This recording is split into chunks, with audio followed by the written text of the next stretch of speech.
সম্মানিত দর্শকবৃন্দ, ঘটনা ছিল নবুয়াতের 10ম বছরে। এই বছরকে বলা হয় আমল হুসাইন অর্থাৎ দুঃখের বছর। কারণ এই বছরে আমাদের প্রিয় নবী হজরত মুহাম্মদ সাল্লাল্লাহু আলাইহি ওয়াসাল্লাম, প্রিয় চাচা হজরত আবু তালিব এবং প্রাণপ্রিয় স্ত্রী হজরত খাদিজা রাদিয়াল্লাহু তাআলা আনহা ইন্তেকাল করেন। এই দুই মহান ব্যক্তি ছিলেন উনার সবচেয়ে বড় আশ্রয় ও সান্ত্বনা। তাদের ইন্তেকালের পর মক্কার কাফেরা হুজুরের ওপর আরো বেশি বেশি জুলুম নির্যাতন শুরু করে। তাই হুজুর সাল্লাল্লাহু আলাইহি সাল্লাম মক্কার আত্মেকার থেকে কিছুটা মুক্তির আশায় সোয়াইল মাসে নবুয়াতের 10ম বছরে তায়েফ যাত্রা করেন। তার ধারণা ছিল হয়তো তায়েফের মানুষরা হেদায়েত গ্রহণ করবে এবং ইসলামের প্রতি সহানুভূতিশীল হবে। তিনি তার আজাদ করা দাস হযরত যায়েদ বিন হারিসা রাদিয়াল্লাহু তাআলা আনহাকে সঙ্গে নিয়ে দাওয়াতের উদ্দেশ্যে তায়েফ যান। তারা তায়েফের শাসক গোষ্ঠীর সাথে সাক্ষাৎ করেন, যারা ছিল তার নানার দিকে আত্মীয়। সে সময় তায়েফের উমর বিন উমাইয়া তিন পুত্র আবদি ইয়া আলিদ মাসুদ এবং হাবিব শাসক ছিলেন।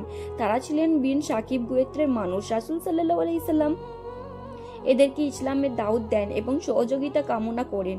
তিনি সেখান থেকে টানা 10 দিন অবস্থান করেন। তাদেরকে বোঝানোর চেষ্টা করেন, কুফর ও শিরক ত্যাগ করে ঈমান গ্রহণের আহ্বান জানান। কিন্তু তিনজনই অত্যন্ত উদ্ধপূর্ণ এবং আবজানজনক জবাব দেয়। প্রথমজন বলল, আল্লাহ কি তোমার মতো একজন ছাড়া আর কাউকে পাননি নবী বানানোর জন্য? দ্বিতীয়জন বলল, কাবা শরীফের জন্য চেয়ে বড় অপমান আর কি হতে পারে যে তোমার মতো কেউ নবী হওয়ার দাবি করেছে। তৃতীয়জন বলল, আমি তোমার সাথে কথা বলবো না। যদি তুমি সত্যবাদী হও তবে তোমার সাথে কথা বলা ভয় এ আবদ খেলাফ, আর যদি তুমি মিথ্যাবাদী হও তবে তুমি বলার যোগ্য নও। উল্লেখিত সর্দাররা তুমি শুধু হেদায়েত গ্রহণ করতে অস্বীকার করেনি, বরং তারা রাসূল সাল্লাল্লাহু আলাইহি সাল্লামের ওপর অত্যাচার জুলুম করেছিল। শহর থেকে বেরিয়ে বার করে দেন। তিনি দুর্ভাগ্যজনকভাবে তারা সেখান থেকে থামেনি। তারা তায়েফের উল্লেখ ও বাটকে ছেলেদের উস্কে দেন যে তারা রাসূল সাল্লাল্লাহু আলাইহি সাল্লামের ওপরে পেছন থেকে লেগে যায়। তাকে পাথর ছুঁড়ে আহত করা হয় উপহাস করে। ফলে রাস্তা দিয়ে যাওয়ার সময় উনার ওপরে পাথর নিক্ষেপ করা শুরু করে। এত পাথর ছোঁড়া হয়েছিল যে হুজুর সাল্লাল্লাহু আলাইহি সাল্লাম গুরুতরভাবে আহত হয়ে পড়েন। যখন আঘাতের তীব্রতায় তিনি বসতে পারতেন, তখন ওই তীব্রতা তারা বহু ধরে জোর করে দাঁড় করাতো এবং আবারও পাথর ছুঁড়ত। তারা উচ্চস্বরে আট্টহাস করে রাসূল সাল্লাল্লাহু আলাইহি সাল্লামকে পবিত্র শরীরের রক্তে রঞ্জিত করে যায়। তার জুতা রক্তে ভরে যায়। যখন তিনি হাঁটতে শুরু করেন তখন তিনার পিছন থেকে পাথর মারত, ইনার সাথে অনেক গালাগালি দিত, বিদ্রোহ করত, আওয়াজ করত এবং হৃদয় বিদারক মুহূর্তে ওনার সাথে হযরত যায়েদ বিন হারিসা রাদিয়াল্লাহু তাআলা আনহাকে রক্ষা করার আপ্রাণ চেষ্টা করতে থাকেন। তিনি তার শরীর দিয়ে রাসূল সাল্লাল্লাহু আলাইহি সাল্লামের আড়াল করার চেষ্টা করেন। যিনি যতটা সম্ভব পাথর উনার গায়ে লাগে, এই চেষ্টায় হযরত যায়েদ রাদিয়াল্লাহু তাআলা আনহার মাথার গুরুতরভাবে আহত হয়। উনার হুজুর সাল্লাল্লাহু আলাইহি সাল্লাম এর পায়ের জখম যখন গভীর ছিল, সেখান থেকে রক্ত ঝরতে থাকে। মারাত্মক আহত অবস্থায় রাসূল সাল্লাল্লাহু আলাইহি সাল্লাম তায়েফ থেকে বের হয়ে পড়েন এবং বনি রাবিয়া গোত্রে একটি বাগানের আশ্রয় নেন। এটি ছিল উতবা ইবনে রাবিয়া এবং সায়েবা ইবনে রাবিয়া মালিকের গাছ। সেখানে একটি গাছের নিচে তিনি আশ্রয় গ্রহণ করেন। হুজুর সাল্লাল্লাহু আলাইহি সাল্লাম ছিলেন গভীর শোকহত, শারীরিকভাবে আহত এবং মানসিকভাবে ভেঙে পড়া এক অবস্থায়। সেই নির্জন কষ্ট ভরা মুহূর্তে তিনি এক অসাধারণ হৃদয় বিদারক দোয়া করেন, যা ইতিহাসে দোয়ার তায়েব বা দোয়ার মোস্তগাদির নামে প্রসিদ্ধ এবং দোয়ার প্রতিটি বাক্য বিনয় ও নম্রত গভীর আত্মসমর্পণ নির্দেশ। এই দোয়া থেকে বোঝা যায় তায়েববাসীর অবমান ও নির্যাতনে তিনি কতটা ব্যথিত হয়েছিলেন। রাসূল সাল্লাল্লাহু আলাইহি সাল্লাম বলেন, হে আল্লাহ, আমি তোমার কাছে আমার দুর্বলতা, অসহায় এবং মানুষের চোখে আমার তুচ্ছতার অভিযোগ জানাই। যে এ দয়াময়, তুমি দুর্বলের আশ্রয় এবং তুমি আমার রব। তুমি আমাকে কার কাছে শাপে দিচ্ছ? এমন কারোর হাতে যে অচেনা এবং আমার ওপর কঠোর আচরণ করে নাকি এমন শত্রুর হাতে যার ওপর তুমি আমার ব্যাপারে কৃতজ্ঞ দিয়েছ।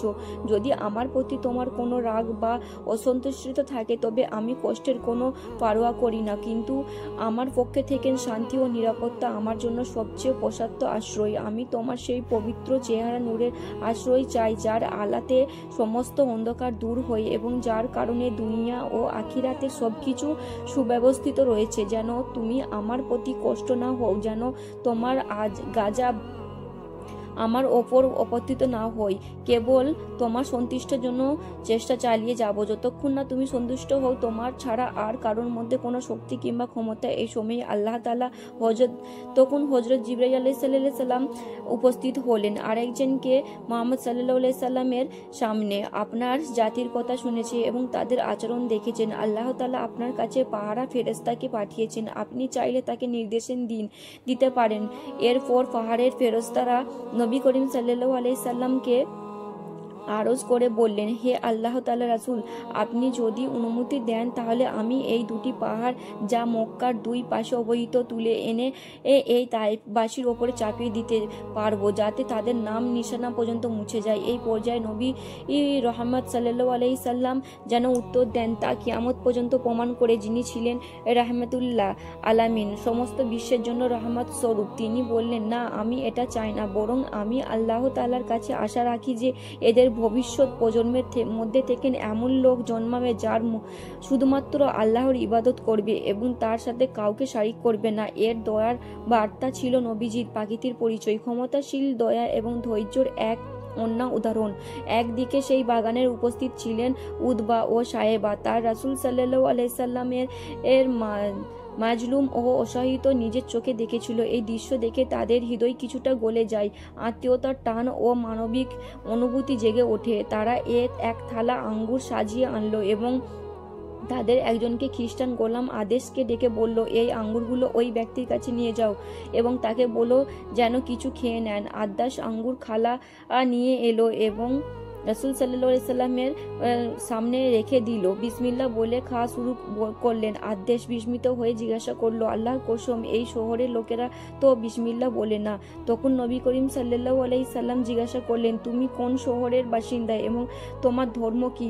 আদাস উত্তর দিল, আমি নিয়মার বাসিন্দা, ধর্মতে আমি একজন খ্রিস্টান। রাসূল সাল্লাল্লাহু আলাইহি সাল্লাম বলেন, সেই নিয়না যেখানে আল্লাহর নবী ইউনুস ইবনে মাতা আলাইহিস সালাম থাকতেন। আদাস বিষয়ে বললে, আপনি ইউনুস আলাইহিস সালাম সম্পর্কে জানেন কিভাবে? রাসূল সাল্লাল্লাহু আলাইহি সাল্লাম বলেন, তিনি আমার ভাই ছিলেন, আল্লাহর একজন নবী, আমি একজন নবী।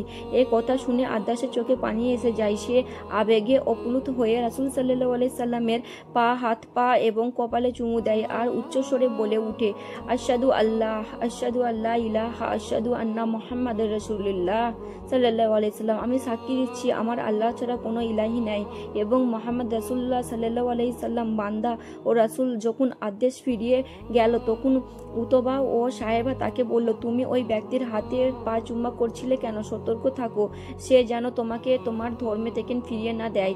মনে রেখো, তোমার ধর্ম তার ধর্মের চেয়ে উত্তম। এরপর ফেরার পথে রাসূল সাল্লাল্লাহু আলাইহি সাল্লাম কয়েকদিন মক্কার নাকলতে অবস্থান করেন। এক রাতে তিনি নামাজের রাত ছিলেন। ঠিক তখন নাশবিহীন জিনেদের একটি কাফেলা সেখানে উপস্থিত ছিল। তারা থেমে গেল এবং কোরআন তেলাওয়াত শুনতে থাকলো। কোরআন আয়াতগুলো তাদের হৃদয়ে কাঁপিয়ে দিল। তারা সঙ্গে সঙ্গে ঈমান গ্রহণ করে এবং নিজেদের কমবে ফিরে গিয়ে ইসলামের দাওয়াত দেয়। রাসূল সাল্লাল্লাহু আলাইহি সাল্লাম তখনও জানতেন না এই জিনেরা এসেছিল এবং তার তেলাওয়াত শুনে ঈমান এনেছিল। পরে এই বিষয়ে আল্লাহ তাআলা সূরা আহকাফ উল্লেখ করেছেন, তাদের আগমন ও ঈমান গ্রহণ সম্পর্কে তুমি জানতে পারোনি। যখন রাসূল সাল্লাল্লাহু আলাইহি সাল্লাম মক্কার কাছাকাছি পৌঁছালেন তখন হযরত যায়েদ বিন হারিসা রাদিয়াল্লাহু তাআলা আনহা বললেন, ইয়া রাসূলুল্লাহ, আপনি মক্কার কিভাবে প্রবেশ করেন? তারা তো আপনাকে বের করে দিয়েছিল। নবীজি সাল্লাল্লাহু আলাইহি সাল্লাম উত্তরে বললেন, হে যায়েদ, আল্লাহ তাআলা অবশ্যই এই বিপদ থেকে রাসূল সাল্লাল্লাহু আলাইহি সাল্লামের কাছে পৌঁছালেন। তখন হযরত যায়েদ বিন হারিসা রাদিয়াল্লাহু তাআলা আনহা বললেন, ইয়া রাসূলুল্লাহ, আপনি মক্কায় কিভাবে প্রবেশ করেন? তারা তো আপনাকে বের করে দিয়েছিলেন। নবীজি সাল্লাল্লাহু আলাইহি সাল্লাম উত্তরে বললেন, হে যায়েদ বিন অবশ্যই এই বিপদ থেকে মুক্তির কোনো না কোনো উপায় সৃষ্টি করবেন।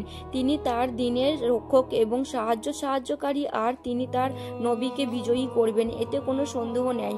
এরপর হুজুর সাল্লাল্লাহু আলাইহি সাল্লাম গায়ের হেরার কাছে পৌঁছালেন এবং আখরাস ইবনে সুরাকে কাছে বার্তা পাঠান, এই মর্মে যে আপনি কি আমাকে মক্কার আশ্রয় দিতে পারেন? আখরাস দুঃখ প্রকাশ করে বললেন, আমি কুদরাইশের মিত্র, তাই আপনাকে আশ্রয় দিতে পারবো না। এরপর তিনি বার্তা পাঠান সোহাইল ইবনে আমার কাছে, কিন্তু তিনি অনিচ্ছা প্রকাশ করেন এবং আশ্রয় চাই অপরাগিতা জানান। সবশেষে নবীজি সাল্লাল্লাহু আলাইহি সাল্লাম মতিন ইবনে আদির কাছে বার্তা পাঠান। মতিন রাহমাতুল্লাহ আনন্দের সাথে তা গ্রহণ করেন। তিনি তার পুত্র ও গোত্রের সদস্যের একমাত্র করেন, সবাইকে আশ্রয় দিয়ে সজ্জিত করেন এবং মক্কার প্রসব দ্বারা তাদের দাঁড় করান। ঘোষণা দেন যে, মক্কার জনগণ শুনে রাখো, আমি মুহাম্মদ সাল্লাল্লাহু আলাইহি সাল্লামকে আশ্রয় দিয়েছি, কেউ যেন তার সঙ্গে কোনো ধরনের হস্তক্ষেপ না করেন। এরপর মোতারিফ নিজে একটি উটের পিঠে সওয়াব করেন। রাসূল সাল্লাল্লাহু আলাইহি সাল্লাম সঙ্গে নিয়ে হারাম শরীফের দিকে অগ্রসর হলেন। রাসূল সাল্লাল্লাহু আলাইহি সাল্লাম হারামের প্রবেশ করলেন, হাজারে আসদকে চুম্বন করলেন, তাওয়াফ করলেন, 2 রাকাত নামাজ আদায় করলেন এবং নিজের ঘরে ফিরে গেলেন। এই পুরো সময় মোতাইব ইবনে আদি এবং তার পুত্র তাকে ঘিরে রাখলেন এবং পূর্ণ নিরাপত্তা প্রদান করলেন। মোতাইন ইবনে আদির এই গ্রহণ ও আশ্রয় দানের ঘটনা রাসূল সাল্লাল্লাহু আলাইহি সাল্লাম কখনো ভুলে যাননি। ইহুদের যুদ্ধ এবং বদরের যুদ্ধের পর আল্লাহ রাব্বুল আলামিন দাউদের মুসলমানরা খুব শক্তিশালী হয়ে গিয়েছিল, আর অন্যদিকে যারা কুফের মুশরিক ছিল তারা দুর্বল হয়ে শুরু করেছিল, আর সেই জন্য তারা চাইতো যে কোনো প্রকারে মুসলমানদের অস্তিত্বকে একবারে সমাপ্ত করে দেওয়া যায় কিনা। তারা আল আউট প্ল্যান করেছিল, মনে সমস্ত শক্তি দিয়ে এমন একটি যুদ্ধ করতে হবে যেন মুসলমানদেরকে একমানে নির্মূল করে দেয়া যায়।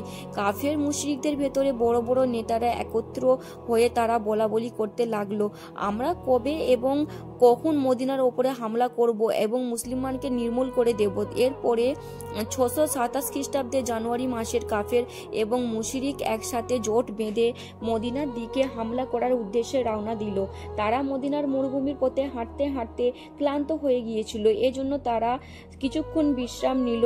এই খবর যখন হযরত মুহাম্মদ সাল্লাল্লাহু আলাইহি সাল্লামের কাছে পৌঁছালো, তখন রাসূল সাল্লাল্লাহু আলাইহি সাল্লাম তার সমস্ত সাহাবাদের কেরায় ডেকে পাঠালেন এবং নবীজির উচ্চস্বরে বলতে লাগলো, একদিকে আরবের সমস্ত মুশরিক জোটবদ্ধ হয়ে আছে, আর অন্যদিকে আমরা সামান্য কয়েকজন মুসলিম। হে আমার সাহাবীরা, এখন থেকে আল্লাহ রাব্বুল আলামিনের পক্ষ থেকে সিদ্ধান্ত আসবে, যে হোক আর বাতিলের মধ্যে কোনোটি সত্য। যখন সমস্ত সাহাবাদের কেরামত ভাবতে লাগলো, এত বড় কাফের মুশরিকদের সঙ্গে আমরা কিভাবে লড়াই করব, তখন সালমান ফার্সি রাদিয়াল্লাহু তাআলা আনহা বললেন, ইয়া রাসূলুল্লাহ, আমাদের মদিনায় তো 3 দিক থেকে পাহারা দেওয়া বিশিষ্ট, আর যাওয়ার আসার জন্য শুধুমাত্র একটা রাস্তা খোলা আছে। যদি আমরা ওই রাস্তাটিকে বড় গর্ত করে দিই বা খাল খনন করে দিই, তাহলে কোনো কাফেররা খোলাখুলি মদিনার হামলা করতে পারবে না। হযরত সালমান ফার্সি রাদিয়াল্লাহু তাআলা আনহার কথা শুনে নবীজি সাল্লাল্লাহু আলাইহি সাল্লাম তখন বলে উঠলেন, হে আমার সাহাবীগণ, তোমরা সকলেই যাও,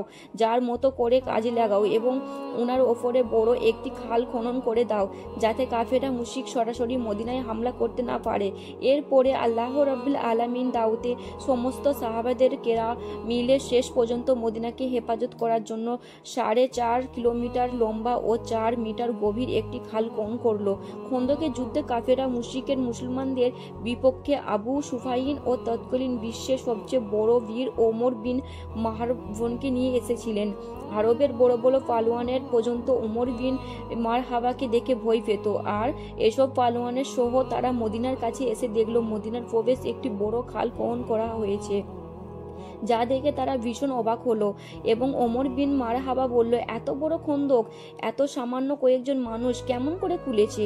এবার আমরা মদিনার ওপরে কিভাবে বা আক্রমণ করব? এরপরে তারা 6 সপ্তাহ পর্যন্ত মদিনার বাইরে এসে অপেক্ষা করতে থাকলো সুযোগের জন্য। এরপরে ওমর বিন মারহাবা বলল, এটা আমাদেরকে অপমান করার জন্য করা হয়েছে, আর আমি এইখানে খালের পাড়ে বসে মদিনাবাসীর জন্য অপেক্ষা করতে পারবো না। আমি এখন খাল টপকিয়ে মদিনা ঢুকছি। তোমরা যদি আমার সঙ্গে কেউ যেতে চাও তাহলে আসতে পারো, আর যদি না যেতে চাও তাহলে তোমরা ওইখান থেকে যাও। আমি দেখছি কিভাবে মদিনাবাসীকে আমার হাত থেকে বেঁচিয়ে যায়। যে মদিনার প্রবেশ করলে খাল টপকে তারপর জোরে জোরে চিৎকার করে তখন বলতে লাগলো, হে মুসলমান মিথ্যাবাদী কাপুরুষ, যদি কারো ক্ষমতা থাকে তাহলে বের হয়ে আসো, আমার সঙ্গে মোকাবেলা করতে থাকো, অথবা আমার হাতে হত্যা হয়ে যাও। ওমর বিন মারহাবাকে এই চিৎকারের গর্জনে সমস্ত সাহাবার কেরামা নিজের চোখে দৃষ্টিকে নিচ করে রাখলো আর চুপ থেকে গেল। তখন হযরত আলী রাদিয়াল্লাহু তাআলা আনহার সজা হয়ে দাঁড়ালো আর বললেন, ইয়া রাসূলুল্লাহ, আপনি আমাকে অনুমতি দেন, আমি সেখানে যাব এবং ওমর বিন মারহাবাকে কাতল করে আসবো। রাসূল সাল্লাল্লাহু আলাইহি সাল্লাম তখন বললেন, হে আলী, তুমি বসে পড়ো। তুমি কি দেখতে পাচ্ছ না তোমার সামনে কে আছে? তোমার সামনে বিশ্ববিখ্যাত পালোয়ান ওমর বিন মারহাবা আছে, যার সঙ্গে তুমি মোকাবেলা করতে পারবে না, কেননা তুমি এর মোকাবেলাই নাও, আর তোমার বয়স এখন কম। সেই সময় ছিল শেরে খোদা হযরত আলী রাদিয়াল্লাহু তাআলা আনহার বয়স মাত্র 23 বছর ছিলেন। তারপর উমর বিন মারহাবা আবারও চিৎকার করে বলতে থাকেন, হে মুসলমান কাপুরুষ দল, তোমার সেই জান্নাত কোথায় যেটির দাবি করিস হেরে যাবি বলে মাথা নত করিস? লজ্জা করে না তোর? শহীদ হলে জান্নাতে চলে যাবি। তোদের মধ্যে কি এমন একজনও নেই যে জান্নাতের সুঘ্রাণ পেতে চায়? তখন মুসলমানদের মধ্যে বড় বড় বাহাদুর পালোয়ান বসেছিল, যারা কেউ নড়াচড়া করছিল না, সবাই চুপচাপ ছিল। কিন্তু আবারও বসে থাকতে পারলেন না শেরে খোদা হযরত আলী রাদিয়াল্লাহু তাআলা আনহা। আবারও সোজা হয়ে দাঁড়িয়ে রাসূল সাল্লাল্লাহু আলাইহি সাল্লামকে বলল, ইয়া রাসূলুল্লাহ, আপনি আমাকে শুধুমাত্র অনুমতি দেন, আমি এই জালিম শয়তানের মুখ বন্ধ করে ছাড়ব। তখন রাসূল সাল্লাল্লাহু আলাইহি সাল্লাম বললেন, হে আলী, তুমি বসে যাও, তুমি কি দেখতে পাচ্ছ না তোমার সামনে ওমর আসছে? এবং এরপরে রাসূল সাল্লাল্লাহু আলাইহি সাল্লাম নিজেই বললেন, কে এমন আছো যে এই কাফেরের মুখ বন্ধ করবে? এমন এমন কথা শুনে সবাই নিজের নজরকে নিজের দিকে রাখলো, আর সবাই তখন বলতে লাগলো, ইয়া রাসূলুল্লাহ, আপনি কি জানেন না ওমর বিন মারহাবা এক হাতে উটের বাচ্চাকে ধরে রাখা আর অন্যদিকে শত শত শত্রুদের ওপরে একসাথে তারবি চাবুক চালায়? এই শয়তানের সাথে কে লড়াই করতে পারবে? এর মধ্যে হযরত আলী রাদিয়াল্লাহু তাআলা আনহা গির্ভে তৃতীয়বারের মতো দাঁড়িয়ে গেলেন। আবারও বলতে লাগলো, হে আমার আকা, আপনি শুধুমাত্র আমাকে অনুমতি দেন, আমি এই কাফেরের মুখ চিরতরে বন্ধ করে দেব। তৃতীয়বার বলার পর হযরতে আলী রাদিয়াল্লাহু তাআলা আনহা রাসূল সাল্লাল্লাহু আলাইহি সাল্লাম যাওয়ার অনুমতি দিলেন এবং হযরতে আলী রাদিয়াল্লাহু তাআলা আনহাকে বললেন, হে আলী, তুমি যেন এটা শুনতে না পারি যে আমার আলী পরাজিত হয়ে আসছে, আমি যেন এটা শুনি যে আমার আলী বিজয়ে বেশ এসেছে। এরপরে রাসূল সাল্লাল্লাহু আলাইহি সাল্লাম তাকে যাওয়ার অনুমতি দিলেন। অনুমতি পাওয়ার সঙ্গে সঙ্গে হযরতে আলী রাদিয়াল্লাহু তাআলা আনহা এক হাতে ঢাল অন্য হাতে তারাবি নিয়ে ওমর বিন মারহাবার কাছে পৌঁছে গেল। ওমর বিন মারহাবাকে সমস্ত শরীরে লোহার দ্বারা ঢেকেছিল, অর্থাৎ তার কাপড় ছিল লোহার তারকিত, এমনকি তার মাথার টুপিটাও ছিল লোহা দ্বারা তারকিতি। ওমর বিন মারহাবা হযরতে আলী রাদিয়াল্লাহু তাআলা আনহাকে দেখে বললে, তুমি আবার কে? হে যুবক, তুমি কেন এখানে মরতে এসেছো? এটা শুনে হযরত রাদিয়াল্লাহু তাআলা আনহা বলতে লাগলেন, আমি কারবার হায়দার, আমার মা আমার নাম রেখেছে কারবারে হায়দার। আপনাকে জানিয়ে রাখতে চাই, হায়দারের খুব শক্তিশালী দক্ষ একটি সিংহকে বলা হয়ে থাকে, আর কারবার বলা থাকে ফিরে ফিরে আক্রমণশীলকে। আর একজনে হযরত আলী রাদিয়াল্লাহু তাআলা আনহার উপাধি ছিল কারবারের হাদায়াত, অর্থাৎ ফিরে ফিরে আক্রমণকারী সিংহর ওপর বিন মারহাবা। আবারও বলতে লাগলো, তুই যেমন ভাবে এসেছিস বাচ্চা সেইভাবে ফিরে যা, কেননা আমি বাচ্চাদেরকে মারতে চাই না। হযরত আলী রাদিয়াল্লাহু তাআলা আনহা তখন বললেন, কিন্তু আমি তো তাকে মারতে এসেছি। এমন কথা শুনে ওমর বিন মারহাবা খুবই রাগান্বিত হয়ে গেল, আর সেজন্য এগিয়ে এসে হজরত রাদিয়াল্লাহু তাআলা আনহার ওপরে হামলা করে হজরত আলী রাদিয়াল্লাহু তাআলা আনহার ঢালের ওপরে এত জোরে আঘাত করলো যে তার ঢাল দুই টুকরো হয়ে তার বীজ কিছুটা আঘাত হজরত আলী রাদিয়াল্লাহু তাআলা আনহার ঘাড় মোবারক ক্ষতি বিক্ষত করে দিল। কিন্তু এবার হজরত আলী রাদিয়াল্লাহু তাআলা হায়দারের হলেন, অর্থাৎ ফিরে ফিরে হামলা করতে লাগলো। তিনি ঘুরে দাঁড়িয়ে উমর বিন মারহাবাকের ওপরে এত জোরে হামলা করলো যে উমর বিন মারহাবার ঢাল দুটুকরো হয়ে তার পাশাপাশি থেকে নিচ পর্যন্ত ওমর শরীর দুই খণ্ড হয়ে গেল। বলা হয়ে থাকে ইতিহাসে এত জোর তার বাড়ি দিয়ে কেউ কাউকে কোনোদিন আঘাত করতে পারেনি, কেননা আলীর এক আঘাতের ওমরের ঢাল দুটুকরো হয়ে তারপর হজরতে আলী রাদিয়াল্লাহু তাআলা আনহার ওপরে লাশের ওপরে দাঁড়িয়ে বলল, তুমি আমার সঙ্গে কেমন করে মোকাবেলা করবি? পাথরের পূজারী আর আমি রবের মোহাম্মদ গোলাম। পরের দিন রাসূল সাল্লাল্লাহু আলাইহি সাল্লাম সকল সাহাবাদের একরামতে উদ্দেশ্য করে বলল, আমি কাল বিজরের পতাকা একজনের হাতে তুলে দেব। এর পরের দিন রাসূল সাল্লাল্লাহু আলাইহি সাল্লাম সকলের হযরত আলী রাদিয়াল্লাহু তাআলা আনহাকে খুঁজতে বের হলেন। কোথাও হযরত আলী রাদিয়াল্লাহু তাআলা আনহাকে খুঁজে পাওয়া যাচ্ছে না। এর পরে রাসূল সাল্লাল্লাহু আলাইহি সাল্লাম সকল সাহাবাদের কেরামাতে ডেকে বললেন, হযরত আলী রাদিয়াল্লাহু তাআলা আনহা কোথায় আছে? তাকে ডেকে নিয়ে আসো। এরপরে সাহাবাদের কর্মা বলল, ইয়া রাসূলুল্লাহ, চোখে ঝাপসা দেখছেন যে খুব অসুস্থ। এ কথা শুনে মুহাম্মদ সাল্লাল্লাহু আলাইহি সাল্লাম বললেন, আলী রাদিয়াল্লাহু তাআলা আনহাকে তোমার গিয়ে নিয়ে আসো। এরপরে আলী রাদিয়াল্লাহু তাআলাকে নিয়ে আসলেন। এরপরে রাসূল সাল্লাল্লাহু আলাইহি সাল্লাম তার চোখ মুবারক হাত বুলিয়ে দিলেন। সাথে সাথে আলী রাদিয়াল্লাহু তাআলা আনহার পরিপূর্ণ সুস্থ হয়ে গেলেন। তারপর বিজয়ের সেই পতাকা নিয়ে হযরত আলী রাদিয়াল্লাহু তাআলা আনহার সাথে সমস্ত সাহাবাদের কেরামা যেতে লাগলো এবং সাহাবাদের কেরামা হযরত আলী রাদিয়াল্লাহু তাআলা আনহাকে দেখিয়ে তাদের মনের শক্তি, অন্তরের শক্তি বৃদ্ধি পেয়েছিল। হযরত আলী রাদিয়াল্লাহু তাআলা আনহা যখন ইহুদিদের সেই কেল্লার কাছাকাছি পৌঁছালেন, তখন তিনি দেখলেন সেই কেল্লার যে প্রধান বন্ধ ছিল সেটি খোলা ও বন্ধ হয়েছিল। 70 জন মানুষের প্রজনন ছিল। হযরত রাদিয়াল্লাহু তাআলা আনহার হাতে করে তলোয়ার চলতে শুরু করলেন আর অন্য হাতে দরজাকে খুলতে শুরু করলো। তার সাহাবাদের কেরামাতে বলতে লাগলো, আপনারা সকলে এই কেল্লার ভেতরে প্রবেশ করুন। আর তারপর আলী রাদিয়াল্লাহু তাআলা আনহার সেই সময় পর্যন্ত দরজাটি উপরে করে রেখেছিল, যতক্ষণ পর্যন্ত মোটামুটি 600 জন সাহাবাদের কেরামা সেখানে প্রবেশ করতে না পারছিল। যতক্ষণ সমস্ত সাহাবাদের কেরামা সেই কেল্লার ভেতরে প্রবেশ করলো, ততক্ষণ হযরত রাদিয়াল্লাহু তাআলা আনহা দরজাটিকে ছুঁড়ে ফেলে দিল।